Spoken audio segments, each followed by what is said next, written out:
Buenos días a todos, soy el doctor Mariano Moro, coordinador de la Mesa 1 de Reunión de Consenso de Tumores Neuroendocrinos Gastroenteropancreáticos, que básicamente abarcamos lo que es diagnóstico y estadificación, generamos interrogantes, que en realidad fueron 14 preguntas que fuimos contestando a lo largo del trabajo coordinado con radiólogos, hepatólogos, cirujanos, gastroenterólogos, para poder responder a premisas importantes que tienen que ver con lo que es el diagnóstico y estadificación de esta patología tumoral. Por supuesto que comenzamos definiendo a través de la incidencia de tumores neuroendocrinos y sin lugar a dudas, tanto en el hombre y en la mujer hemos observado un aumento claro en su incidencia y prevalencia, aunque con un leve predominio en el sexo masculino. La incidencia oscila entre 3 y 8 casos cada 100.000 habitantes. Y dentro de la totalidad de la población con diagnóstico de neoplasias neuroendocrinas, es importante saber que el 70% son no funcionantes, mientras que el 30% restante son de tipo funcionante. Y cuando describimos dentro de ese grupo de tumores funcionantes, debemos saber que los insulinomas son los tumores más frecuentes, y en segundo lugar los gastrinomas. Y hay algunos con otras mucha menor frecuencia, como son lipomas y glucagonomas, entre otros. Por supuesto que los sitios de mayor afectación también los nombramos de acuerdo a porcentaje de prevalencia, y el intestino delgado está en primer lugar, seguido por páncreas, apéndice, estómago y colon recto. Si tenemos que definir y diferenciar dentro de las neoplasias neuroendocrinas qué tumores son esporádicos y cuáles son síndromes hereditarios, por supuesto que el porcentaje más amplio lo llevan los de tipo esporádico, 90%, mientras que hay un 10% que están asociados a síndromes hereditarios. Y dentro de ellos, dentro de ese 10%, el más frecuente es el MEN1, que representa el 80%, seguidos por von Hippel-Lindau, neurofibromatosis tipo 1 y esclerosis tuberosa. ¿En quiénes sospechamos síndromes hereditarios? Bueno, por supuesto que en aquellos pacientes con antecedentes familiares de primer grado con síndromes hereditarios, pacientes que tienen tumores en edades muy tempranas, o en aquellos pacientes a cualquier edad, pero con tumores en lo que sería el intestino anterior, que es por encima de la segunda porción del duodeno. También sospechar síndromes hereditarios en pacientes con tumor pancreático y, por supuesto, si son con lesiones múltiples. En todos los gastrinomas también tenemos que tener una alta sospecha de síndrome hereditario, ya que el 40% corresponde en este grupo, y más frecuentemente si la presentación es en duodeno. En insulinomas recurrentes también debemos sospecharlo, en insulinomas múltiples o pacientes menores de 20 años con insulinoma. También en aquellos pacientes que tuviesen otro segundo primario no neuroendocrino, y en ciertas histologías que tienen alto riesgo de padecer síndrome hereditario y que van a requerir un testeo universal, como son el carcinoma medular de tiroides, paragangliomas, feocromocitomas y carcinoma suprarrenal, que no serán detallados en esta guía. ¿Cuáles son los testeos genéticos para cuando sospechamos enfermedad hereditaria? ¿Cómo debería ser la evaluación genética ideal? Y por supuesto que debe cumplir ciertos pasos. Primero y principal, cuando tiene una sospecha de enfermedad hereditaria, hay una evaluación pretest, que es recabar toda la información, no solamente del paciente, sino de las familias, en cuanto a implicancias. Segundo, tratar de seleccionar el testeo adecuado, un testeo dirigido si hay sospecha de alguna entidad hereditaria, un panel multigenético amplio, estudios de grandes rearreglos, en fin. Evaluación post-test va a ser con equipos médicos especializados en asesoramiento genético, genética médica y testeo de familiares, y varios síndromes debemos tenerlos presentes que ocurren desde la edad pediátrica. Discutir de manera multidisciplinaria acceso a la consulta especializada y cobertura de paneles multigenéticos.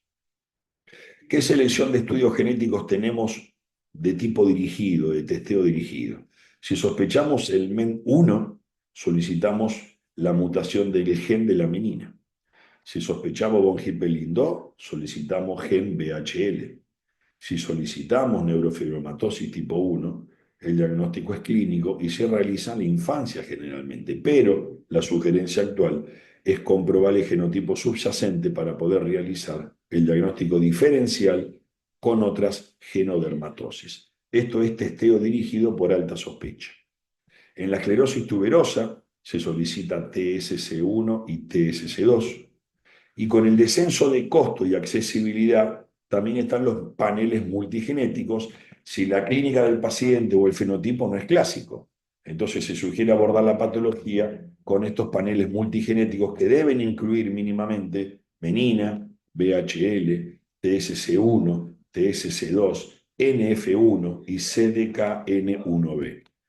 Una vez identificado el síndrome genético, se sugerirá el estudio en cascada, tanto para el paciente como para familiares cercanos, siempre con médico especialista, genetista, asesor genético, entre otros. ¿Cuáles son las implicancias y el objetivo del testeo genético? Prevenir y detectar de manera temprana segundos primarios, que muchas veces coexisten con neoplasias neuroendocrinas. También prevenir y detectar tempranamente tumores primarios y patologías asociadas.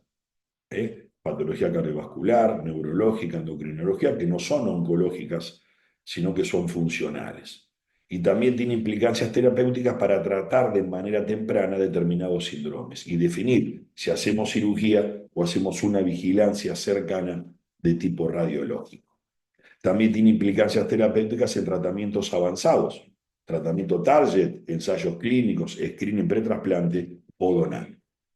¿Cómo diagnosticamos las neoplasias neuroendocrinas? Sin lugar a duda que lo más frecuente es a partir de estudios radiológicos que pedimos por otra causa y que informan alta sospecha, de acuerdo a características radiológicas, de la presencia de neoplasias neuroendocrinas. También lo hacemos ya con estudios dirigidos, como es la endoscopía con toma de biopsia, endoscopía, biopsia percutánea, y también luego con una buena anatomía patológica, en la cual se determina histología, inmunistoquímica y biología molecular. Hay marcadores serológicos, además del histopatológico, que se solicitan, que son la cromogranina A, que no es diagnóstica, sirve para diagnóstico, pero también tiene muchos falsos positivos. Pacientes que toman inhibidores de la bomba de protones, gastritis atrófica, Helicobacter pylori, pacientes con insuficiencia renal o hepática, algunos tumores específicos de cáncer de mama y por supuesto también existen los falsos negativos.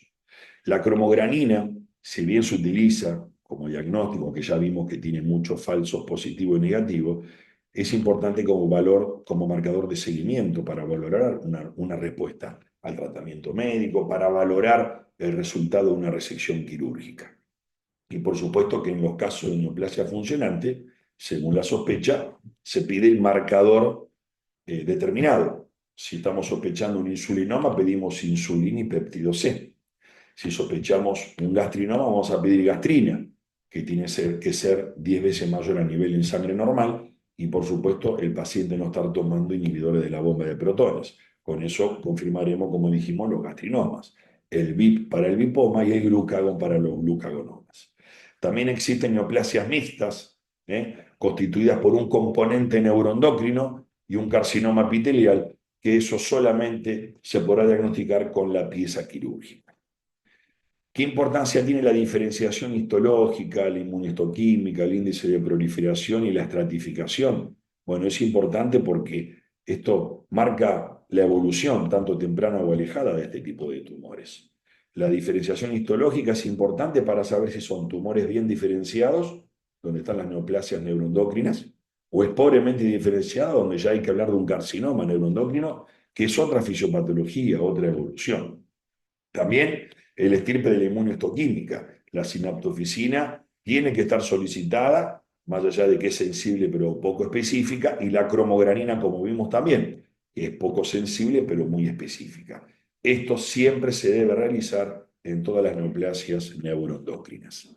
¿Qué importancia tiene el Ki67 como índice de proliferación y el índice mitótico?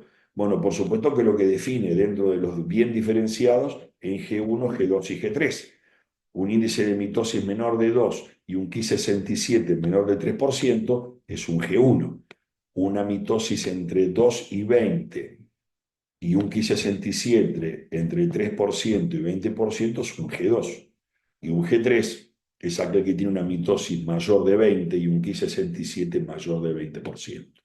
El carcinoma neuroendocrino va a tener una mitosis mayor de 20 y un Ki67 mayor de 20%, pero con una célula totalmente indiferenciada, y por eso los diferenciamos en cuanto al grupo de G1, G2 y G3. Por supuesto que la estadificación según el TNM se utiliza según las guías del Colegio Americano de Patólogos. Debemos tener presente que las muestras pequeñas dificultan el estudio completo de las neoplasias neuroendocrinas cuando las sospechamos, porque si bien podemos realizar un Ki67 si tenemos un muestreo aproximado de 500 células, si la muestra es pequeña va a estar difícil poder realizar un índice mitotético, con lo cual la muestra va a ser insuficiente y las características del mapeo inmunohistológico también. Entonces debemos hacer hincapié en que las muestras tienen que ser suficientes para que tengan su rédito. Cuando hablamos de diagnóstico, estadificación, sin lugar a dudas la tomografía. Si uno se hace la pregunta si es el método de elección, podríamos decir que sí. Tiene que ser una tomografía multi-slide, con contraste endovenoso y neutro, de tórax, abdomen y pelvis, y eso es muy bueno para lo que es una estadificación oncológica. No nos olvidemos que la mayoría son diagnósticos incidentales, que el estudio lo pedimos por otro motivo. La tomografía es un método que en la actualidad es accesible y es muy preciso. La resonancia tiene un lugar, sin lugar a dudas. Tiene que ser una resonancia de alto campo, de alto corte, 1.5 Tesla o más. Agregar de abdomen, de pelvis si se sospecha un tumor colorectal. Tiene que tener difusión, tiene que estar asociada con angioresonancia con gadolinio, y es importante. Y si nosotros tuviésemos que definir, bueno, por supuesto que la podemos combinar cuando sospechamos metástasis hepáticas o cerebrales y queremos confirmar o descartarlas mediante tomografía, pero es un estudio que no está indicado de rutina. Es un estudio que no hay disponibilidad en todos los centros, entonces la resonancia fusionada a la tomografía como complemento radiológico tiene que ser indicada en situaciones muy específicas que ahora vamos a describir, porque por supuesto para dudas diagnósticas o para terminar de estadificar tiene algunos beneficios adicionales, como son la técnica de difusión y el aspecto en la secuencia de T2. ¿A quiénes complementar con resonancia? Junto con tomografía en pacientes con elevada sospecha de tumores funcionantes y la tomografía que no sea del todo concluyente. Pacientes embarazadas o alérgicas o contraindicación al yodo. Para caracterización inicial y seguimiento a largo plazo en pacientes con síndrome hereditario. Recordemos que no tiene irradiación. Y para estadificar neoplasias neuroendocrinas de recto también es buena, diagnosticadas previamente por econdoscopía. Situaciones especiales, se debe solicitar adicionalmente una enterotomografía o enteroresonancia para los tumores de ubicación en intestino delgado. El PET, por supuesto, que tiene su lugar.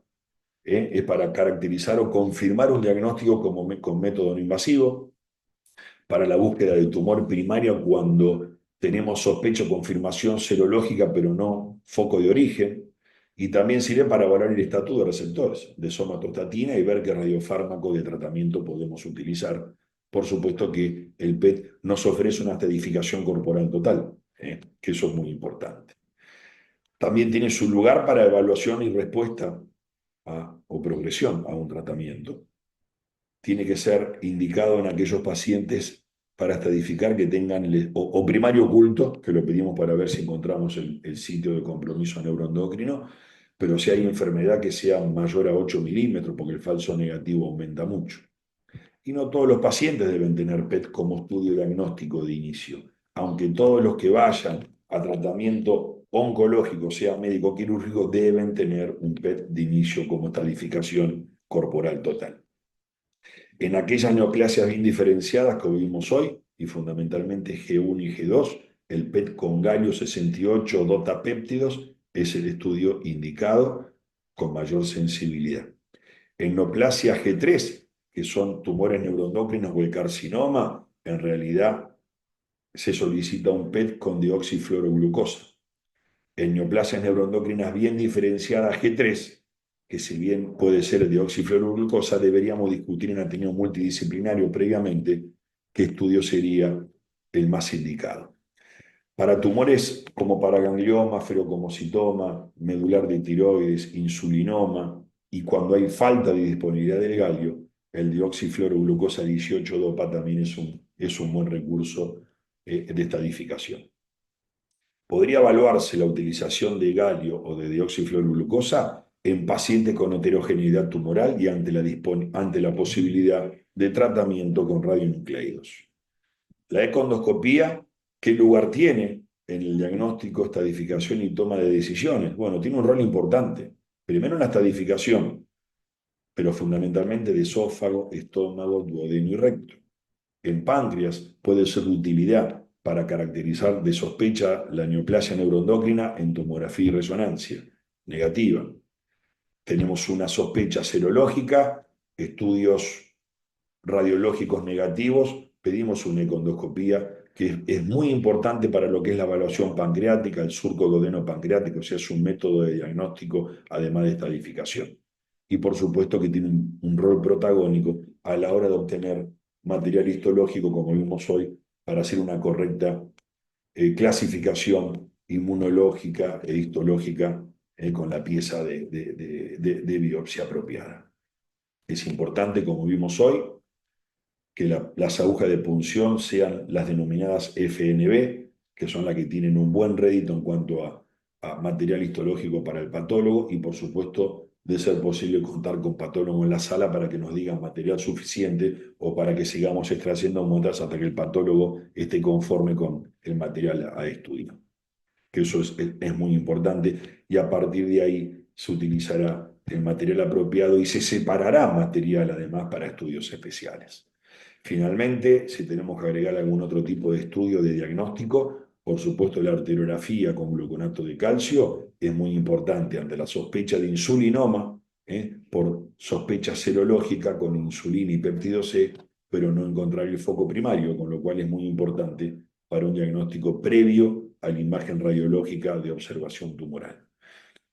Finalmente, terminamos el resumen, las conclusiones de la mesa 1 de diagnóstico de estadificación y espero que haya sido de mucha utilidad para todos ustedes. Muchísimas gracias. Y gracias a Mariano Moro, que está en Bahía Blanca y que fue el coordinador de esta mesa. La verdad, brillante las conclusiones. Fue una mesa de altísimo vuelo académico y científico. Vamos a pasar con la mesa de tratamiento para la enfermedad local, a cargo del doctor Diego Ramich. Adelante, Diego.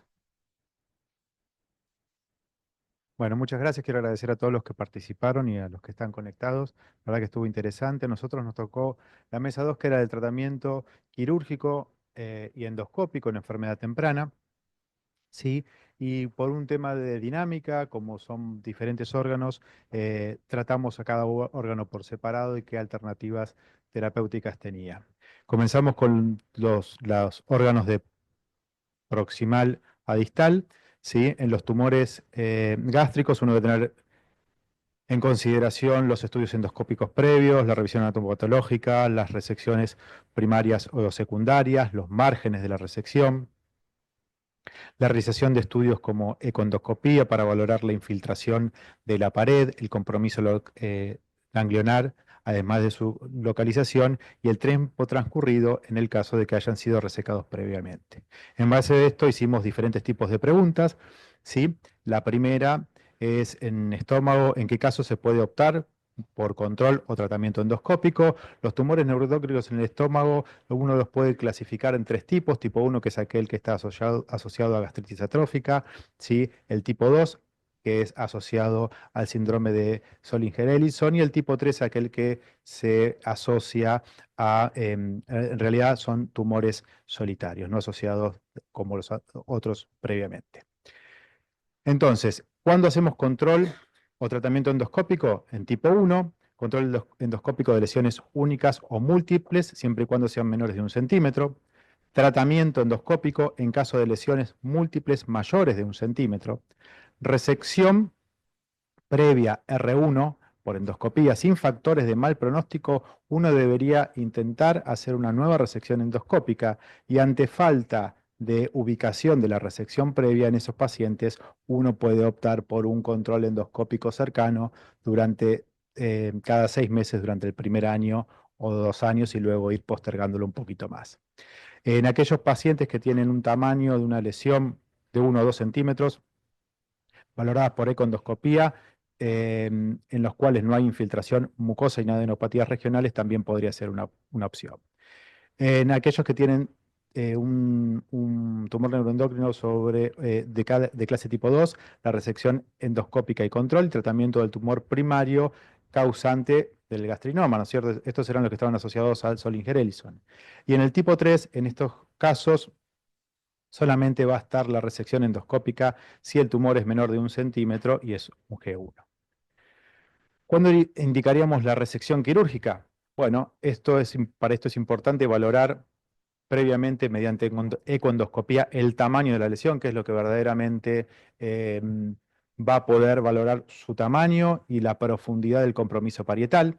En caso de que sean tumores mayores de 2 centímetros, o en aquellos que tienen un tamaño de entre 1 y 2 centímetros y no son factibles de tratamiento endoscópico, se puede realizar una resección en cuña si el tumor tiene una localización favorable. No es lo mismo que esté en el fundus gástrico que en la curvatura mayor en la región antral. Y obviamente siempre hay que realizar un muestreo ganglionar. Esto no siempre es fácil. Como opción quirúrgica puede ser una cirugía laparoscópica asistido en ese momento con con endoscopía intraoperatoria, si esto está obviamente disponible. Y en otros casos, la gastrectomía con linfadenectomía de 2 va a estar indicada en aquellos pacientes que tienen con tumores mayores de 2 centímetros con factores de mal pronóstico, es decir, G3 invasión linfovascular como ejemplo. Siguiendo con los tumores duodenales, se plantea la misma pregunta: ¿cuándo se puede optar por control o tratamiento endoscópico? El control endoscópico, es decir, sin realizar ningún tipo de resección, en lesiones pequeñas, menores de 5 milímetros y que estén asociadas al Solinger-Ellison. Considerar el tratamiento endoscópico para tumores no funcionantes. El tratamiento endoscópico puede ser realizado con CAP, banda, resecciones transmurales, todo según la experiencia del centro. Y lo que tenemos que tener presente también en esto es la ubicación de las lesiones. A grandes rasgos podríamos decir que hay ubicaciones ampulares y ubicaciones no ampulares. El tratamiento endoscópico en las ampulares van a ser cuando sean menores a 10 milímetros, que no sobrepase la submucosa, que estén obviamente evaluados por ecoendoscopía y que no tenga afección ni del conducto biliar ni pancreático. En cambio, en aquellos que se ubican en la región no ampular, es decir, en el borde libre o antimesentérico, podemos realizar resecciones endoscópicas en aquellos que tienen un tamaño un poquito mayor, menores de 15 milímetros en líneas generales.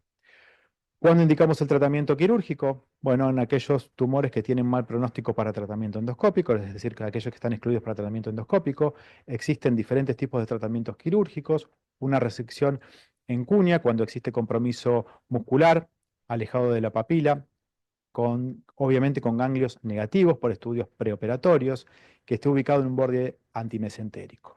Una duodenectomía parcial, es decir, una resección segmentaria de duodeno, cuando la resección previa no es factible y sin embargo podemos evitar una cirugía mayor como una duodenopancreatectomía. Esta última va a estar indicada cuando tiene compromiso de la papila, con compromiso del ducto o del conducto principal, cuando no es factible la resección endoscópica o tiene factores de mal pronóstico como el G2, G3, con invasión más allá de la submucosa, invasión linfovascular o presencia de adenopatías en los estudios preparatorios por imagen. En cuanto a las lesiones de intestino delgado y colon, la pregunta era ¿cuándo tienen indicaciones de resección teniendo en cuenta el compromiso ganglionar de los vasos mesentéricos? La resección va a estar dada por la altura que se presentan las adenopatías en el mesenterio. Existen serían 5 niveles, del 0 al 4, esa es una clasificación quizás de la más utilizada, y hay un número de corte que es el nivel 3, ¿sí? Además se divide en nivel alto y bajo, bajo cuando existen adenopatías, pero quedan libres 3 a 4 ramas yeyunales proximales que permiten una resección preservando las primeras asas yeyunales, como dije antes, que no dejarían al paciente con un intestino ultracorto. Más allá de este nivel, un 3A, un 3 alto, ¿sí? Cuando hay compromiso de estas 3 ramas yeyunales, es casi siempre irresecable, se puede plantear el intento de resección, pero es probablemente que esto sea fallido, y se considera irresecable cuando hay compromiso ganglionar a la altura del nacimiento de la arteria mesentérica. ¿Cómo debe de realizarse la resección? Bien, el abordaje para nosotros en líneas generales es un abordaje en el cual uno debe iniciar la cirugía con la disección de los vasos mesentéricos, ir desde los vasos hacia el intestino, realizar la resección del mesenterio con las adenopatías y con la fibrosis mesentérica. Piensen que esto es una de las causas que después puede complicar al paciente. Esta retracción y estos ganglios muchas veces generan isquemia de los vasos mesentéricos e infarto intestinal. No es de esta mesa, pero es una de las causas a veces por las cuales uno opera a pacientes con enfermedad avanzada. Para nosotros es importante realizar un abordaje que tenga la capacidad de que el cirujano pueda palpar la longitud de todo el intestino, porque son lesiones muchas veces multicéntricas, si hay múltiples nódulos de pequeño tamaño, que independientemente de que el nódulo sea de pequeño tamaño en el intestino, pueden tener un gran componente gangliar, entonces es importante palpar todo el intestino, desde el TRACE hasta la válvula ileocecal. Esto hace que sea muy poco probable que uno pueda hacerlo por la laparoscopía, porque no puede palpar estas lesiones. Y una de las cosas que se plantearon como una opción, esto no es nada estandarizado y no aparece de hecho en ninguna guía, en aquellos casos en los cuales no se localice el tumor primario sobre el intestino con los estudios preoperatorios o no sea palpable durante la exploración, quizás en esos casos poder realizar un estudio mediante una enteroscopía intraoperatorio, pero esto es algo que realmente no está estandarizado ni mucho menos. En el caso de la afección colónica, ¿qué tratamiento se indica? Bueno, si el tumor es pequeño y es resecado endoscópicamente, esto ya es suficiente, si no debe realizarse una cirugía de tipo oncológica. En cuanto a los tumores rectales, ¿qué lugar ocupa la resección endoscópica y quirúrgica transrectal? En tumores pequeños, menores de 10 milímetros, con resección endoscópica, ya sea con ligadura transmural, ligadura por CAP o resección transmural, mucosectomía amplia puede llegar a ser una opción. Cuando presentan de 10 a 20 milímetros, dependiendo del riesgo metastásico ganglionar evaluado por resonancia nuclear magnética y ecoendoscopía. Si es positivo a esto, uno debería derivarlo a cirugía, pero si es negativo, se puede realizar una disección submucosa y resección por esta vía, ya sea endoscópica o mediante resección quirúrgica transanal.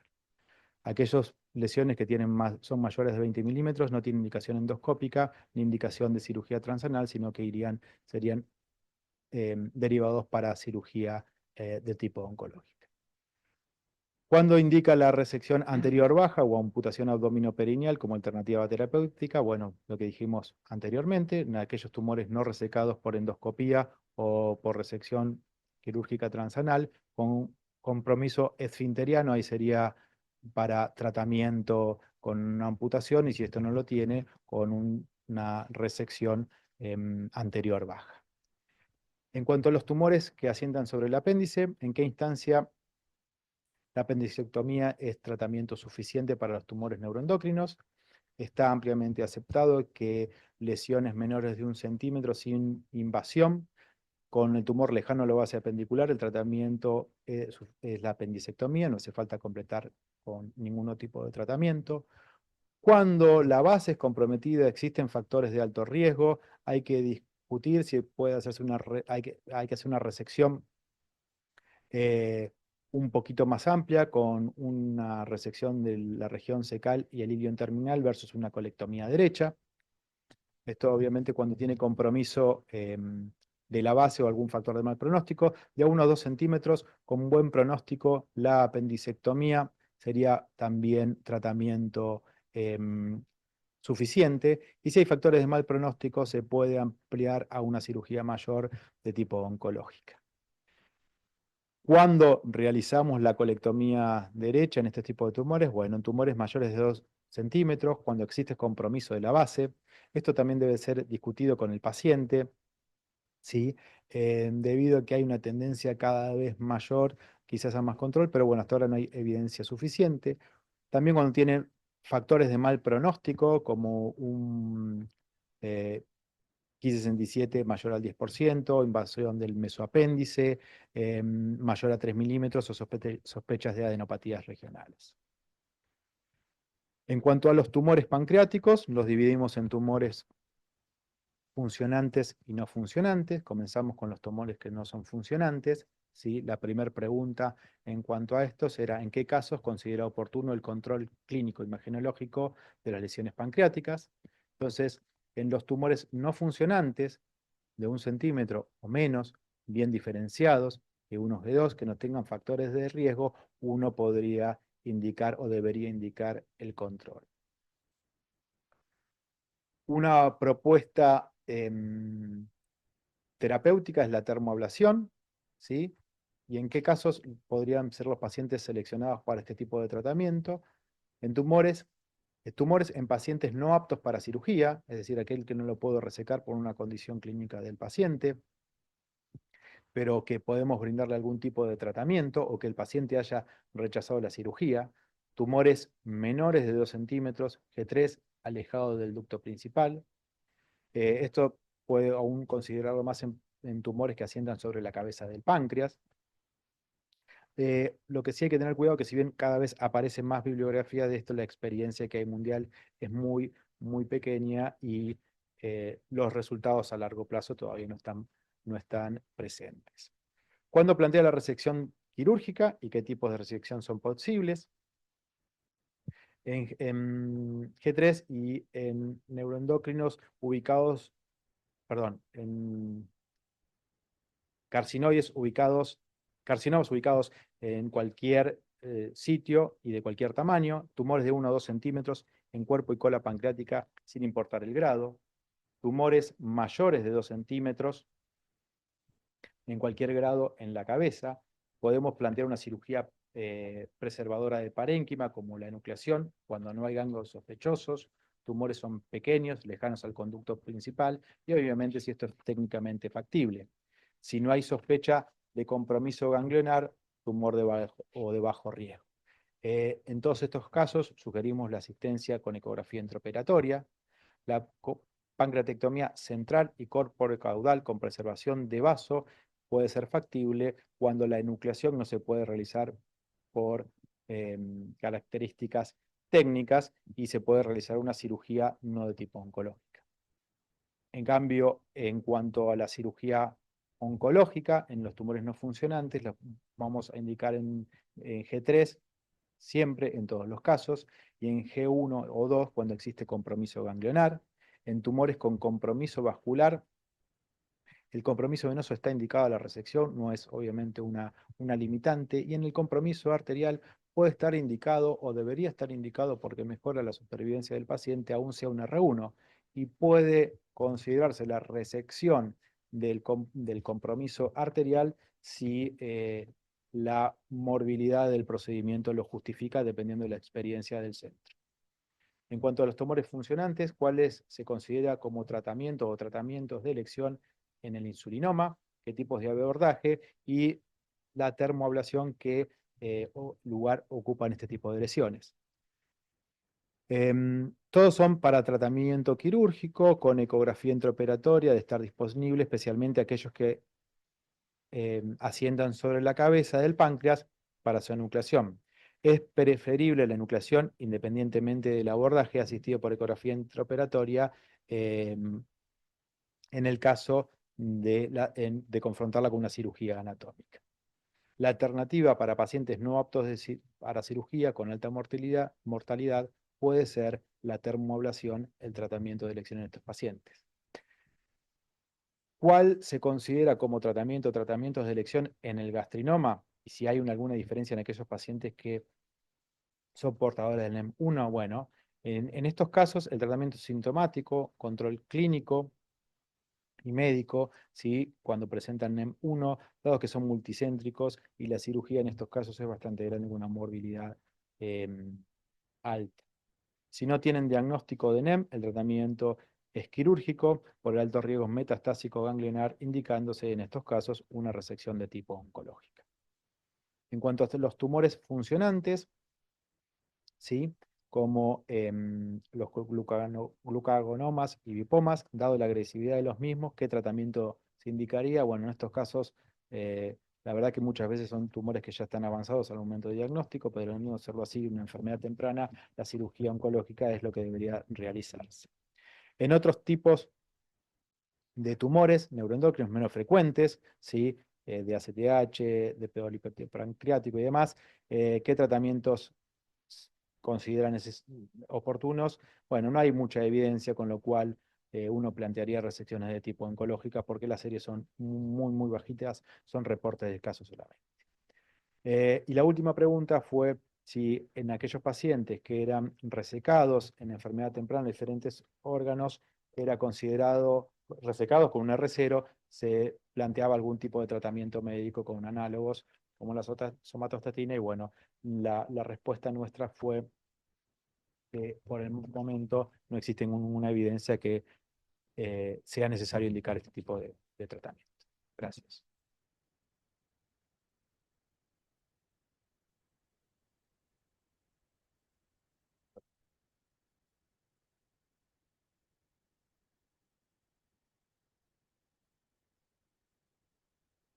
Muchas gracias, Diego.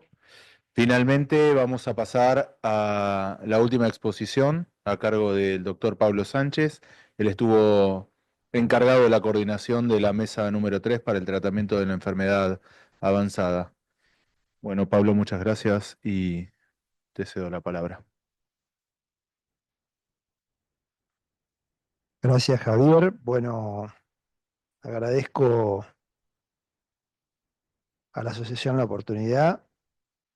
La verdad que hemos trabajado bien, fue una mesa bien multidisciplinaria con radiólogos intervencionistas. Estamos intentando abrir el PowerPoint, no sé si lo abrió.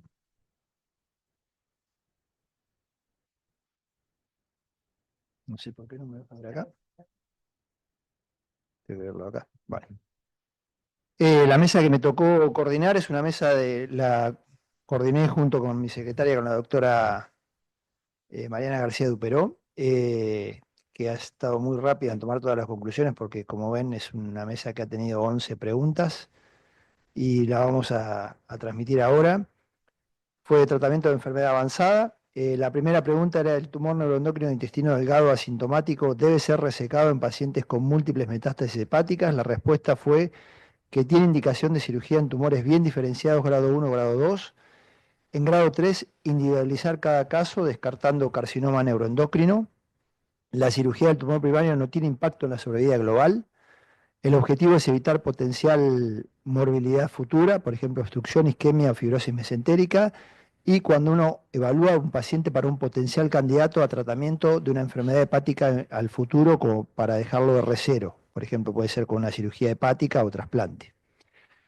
La segunda pregunta fue si estaba indicada la cirugía de citorreducción hepática solo cuando el debulking sea superior al 90%, y se concluyó que el 90% es un número arbitrario. La verdad que no está basado en ninguna evidencia. Hoy en día está un poco más flexibilizado. El nuevo punto de corte debería ser mayor al 70%. La indicación es tumor funcionante con síndrome carcinoide.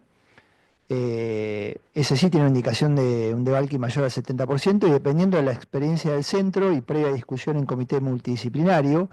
Y el debulking no significa solamente una cirugía hepática, sino que puede ser una citorreducción con algún método ablativo percutáneo o endovascular, siendo la cirugía como el último recurso terapéutico. En tumores, ¿no se está viendo eso? No sé por qué no me, perdón, no sé. Bueno, perdón, tenemos un... A ver ahí. Ahí sí se está viendo. Se nos pasa a nosotros, pero no a la máquina. Ahí sí. Bueno, entonces ahí nos habíamos quedado. La citorreducción de Debelkin se puede realizar por distintos métodos, que puede ser ablativo, percutáneo, endovascular, y la cirugía sería siempre el último recurso terapéutico. En tumores no funcionantes, la verdad que no existe una clara evidencia de que el Debelkin pueda mejorar la evolución de estos pacientes, sobre todo cuando el paciente tiene una enfermedad hepática irresecable. Bueno, pasamos a la pregunta 3. ¿Qué pacientes con tumor neuroendocrino de origen pancreático metastásico consideraría para resección del tumor primario? Acá la evidencia es menos robusta que la localización, sobre todo en el intestino delgado. La indicación es cuando un paciente tiene un KI67 menor al 10%, con enfermedad limitada al hígado, y dentro de una estrategia futura para buscar un R0, sobre todo en la enfermedad hepática, ¿no? Y preferentemente en la localización de cuerpo y cola. Si la localización es en cabeza de páncreas y requiere una EPC, ahí se valorará cada caso en particular y en un contexto de evaluación multidisciplinaria. Siempre descartar contextos heredofamiliares como el NEM tipo 1, porque estos pacientes tienen peor pronóstico a la población en general. La cuarta pregunta fue: ¿cuándo considera el trasplante hepático una opción de tratamiento en las metástasis hepáticas de tumores neuroendocrinos? Y bueno, hay algunos criterios.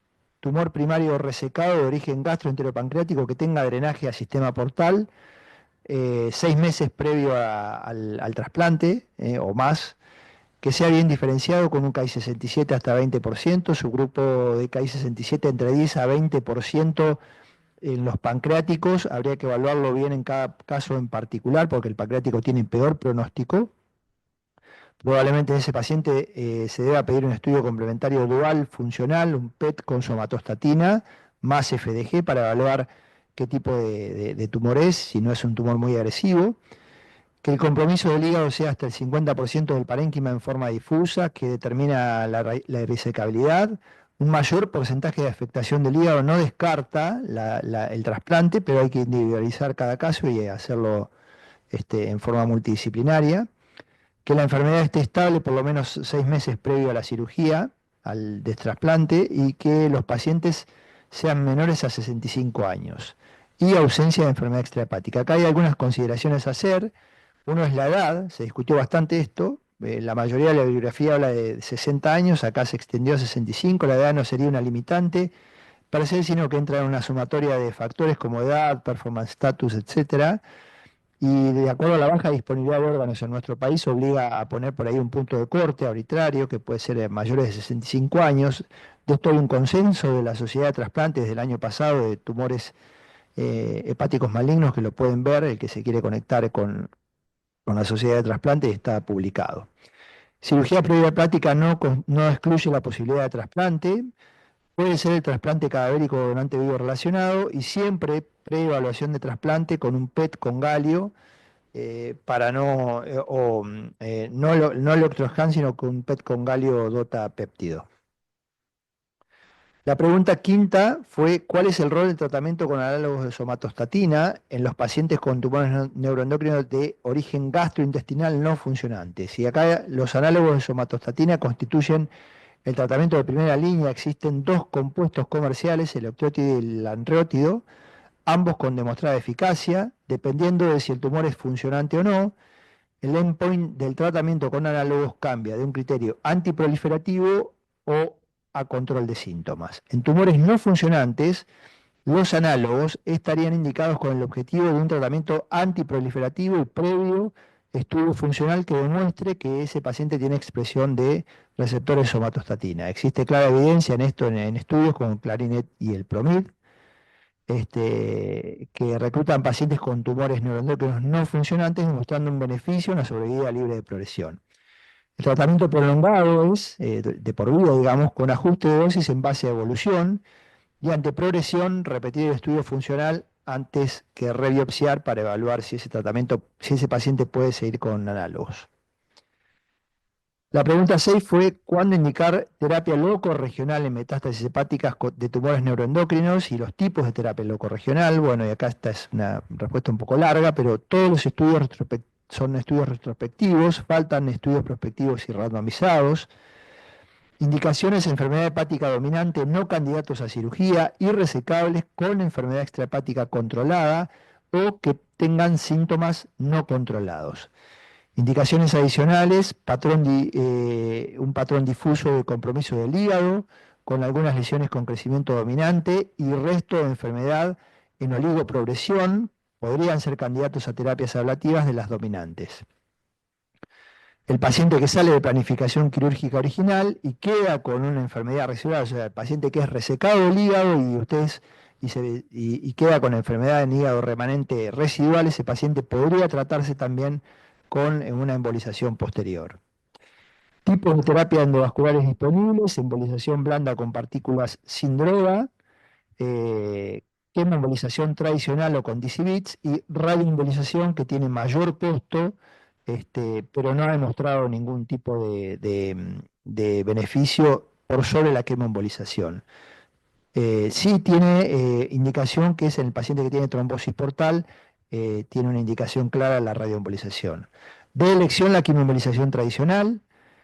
La segunda opción es quimoembolización con DCBITS y la tercera opción, quimoembolización blanda o embolización blanda.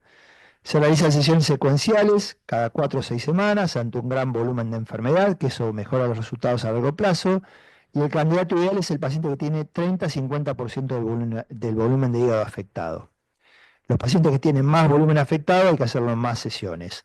Los pacientes con trombosis portal no troncular, no completa, siguen siendo candidatos a embolización. Técnicas ablativas locales como la radiofrecuencia en microondas, de elección en microondas cuando está sobre todo en contacto con vasos, indicación como complementario a la cirugía o intraoperatorio para cirugía desarrolladora de parénquima, y la radiofrecuencia tiene una contraindicación absoluta en pacientes que han sido tratados previamente con una BPC, porque estos pacientes pueden presentar mayor incidencia de abscesos hepáticos. Pregunta 7. ¿Cuál es el abordaje óptimo para los pacientes con síndrome carcinoide? Inicialmente la indicación es el tratamiento sistémico con análogos de somatostatina para control de síntomas, el Octroti de 30 miligramos o el Lanroti de 120, con dosis estándar de análogo y persistencia de síntomas, valorar si estamos en presencia de un síndrome carcinoide o hay progresión de la enfermedad. Ante pobre control de síntomas luego de 6 meses de tratamiento con análogos y enfermedad hepática dominante, entra en consideración el Debulking con la terapia locorregional, como dijimos hoy, ablativa, de elección o quirúrgica como último recurso. La pregunta 8, ¿cuál es el rol de la terapia target sunitinib y everolimus en los tumores neuroendocrinos bien diferenciados? Discutir la localización, gastrointestinal versus pancreático. En no funcionantes, no hay estudios de sunitinib en intestino delgado. Everolimus está aprobado en ambos escenarios, gastrointestinal y páncreas. Las bibliografías son los estudios Radiant 3 y 4. Factores predictivos: cuanto mayor volumen de enfermedad y más síntomas, mejor candidato a quimioterapia; menos volumen de enfermedad y pocos síntomas, candidato a análogos. La pregunta 9, ¿cuáles son los pacientes que se benefician con la quimioterapia? Como primera línea, no funcionantes de páncreas bien diferenciados, con alta carga de enfermedad, sintomáticos, enfermedad hepática irresecable. La quimioterapia que se usa es la capecitabina y temozolomida. Y los carcinomas neuroendocrinos, sin importar el tumor primario, platino y etopósido. O ante progresión de enfermedad, a terapias target. No funcionantes de intestino delgado bien diferenciados, no existe un consenso por ahora para tratamiento con quimioterapia. Pregunta 10, habida cuenta de la nueva evidencia clínica sobre el uso de radioligandos con lutecio 177 en los tumores neuroendocrinos metastásicos, ¿cuáles serían los candidatos óptimos para la utilización? Como segunda línea de tumor neuroendocrino grado 1 y 2, progresados a los análogos, de acuerdo al estudio NETER-1. Como primera línea del neuroendocrino grado 3, de alto grado, con un KI67 de 10 a 55%, excluir el carcinoma neuroendocrino. Y la captación del SV, del PET, digamos, con galio debe ser igual o superior a la captación fisiológica del hígado para considerar el paciente candidato al uso de radioligando. Muchos pacientes tienen sobreexpresión, pero no en valores suficientes como para ser tratados con este método. Lo ideal es hacer el estudio funcional post-tratamiento a los 4 meses de terminado el lutecio. Y la pregunta 11 y la última, ¿cuál es el abordaje inicial en los tumores neuroendocrinos de alto grado o carcinomas poco diferenciados? Y la respuesta es terapia sistémica. Hay consenso general de no operar a carcinomas neuroendocrinos pancreáticos grado 3 diseminados, o sea, metastásicos, o localmente avanzados, ya que estos tumores tienen una elevada diseminación metastásica al diagnóstico y pronóstico desfavorable. KI 67 mayor a 55%, criterio pronóstico y predictivo de mejor respuesta a tratamiento con platino, pero peor sobrevida global. Esa fue la última pregunta, así que gracias a todos.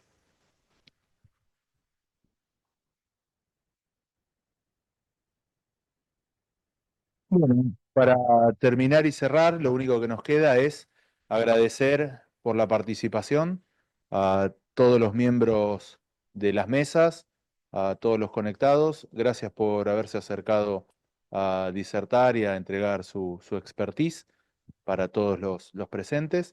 Y un agradecimiento especial nuevamente para los coordinadores y secretarios, Diego, Mariana, Ivana, Pablo, Mariano y Julieta, que hicieron un trabajo extraordinario en llevar adelante estas mesas de consenso. Agradecerles nuevamente a nuestras secretarias, que siempre están tras cámaras, pero la verdad que han trabajado hoy de una manera eh, exorbitante. Así que, bueno, muchas gracias a Clara, muchas gracias. La verdad que estaremos conectados nuevamente en la asociación para otros eventos y nada más, cerramos acá. Gracias.